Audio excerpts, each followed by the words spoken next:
something crazy is going on with health insurance here. And I don't want to really misspeak and get something wrong, but your drug, when that price went from $1,350 up to $750, were people paying for it out of pocket?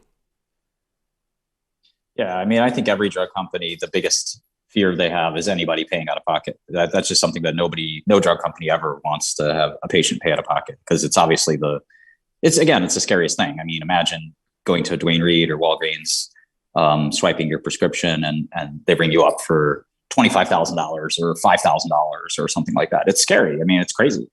And that does happen. And that's why we took our drug out of pharmacy, and put it in a sort of like a private pharmacy where we made sure a patient would never see a bill, no matter what. So I don't trust CVS and Walgreens to always get it right. Like, some pharmacists would just press the wrong button and ask the patient for 75 grand. So we made sure insurance covered it beforehand, before sending the drug to the patient.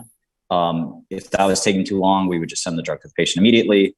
If there was no insurance, we'd ask them to fill out a form and then send it for free. So, like, when you have these high priced drugs, and if you know the market, you know every company that has Vertex, BioMarin, AstraZeneca, Alexion, there's no shortage of drug companies that make a great living for patients and for themselves, on orphan drugs. They're $300,000 drugs. You don't want to bill anybody $300,000. I certainly didn't want to bill anybody that for Daraprim either. You're happy to bill their insurance, but you don't want to bill them personally. So that's why you have this closed distribution hub where you can iron out all those details with insurance. And again, what people don't understand is this is a really small drug. Like, only a couple thousand people use Daraprim, 2,000 people a year. So it's really like not some like budget breaker, like, oh my God, it's so expensive. Like, the insurance company's like, yeah, whatever, next. They don't even think about it. It's not even a question. Like, it sounds crazy because if you don't know the industry, it sounds like, oh my God, 18, now it's 750. It's madness. No, the insurance company doesn't give a shit. There's trillions of dollars of healthcare spend. This is a small drug. They care about things like, are people using the right generic for Lipitor? Are people, using an expensive drug when they could be using a generic? That's the kind of stuff. Why is this guy going to see his doctor every week? He should be going every month at most. Those are the kinds of things that insurance companies worry about.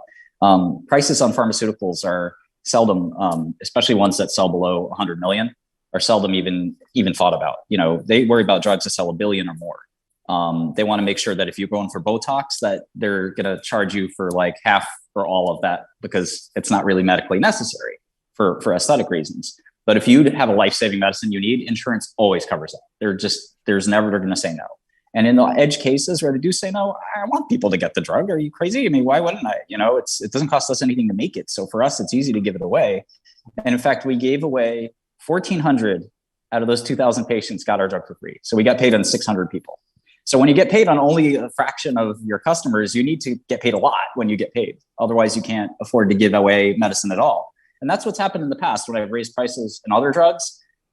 A lot of it has been because there's just not enough sort of profit to even bother making this medicine. So we've seen big companies say, I'm not going to bother making this medicine. And the 800 people or 1,000 people that need it are just not going to get it at all. If Pfizer or Merck or whomever says, yeah, we're not going to bother with that medicine. We don't care if Matt needs it or Matt's mom needs it or whoever, because, we're Pfizer. We have to worry about our big blockbuster medicines.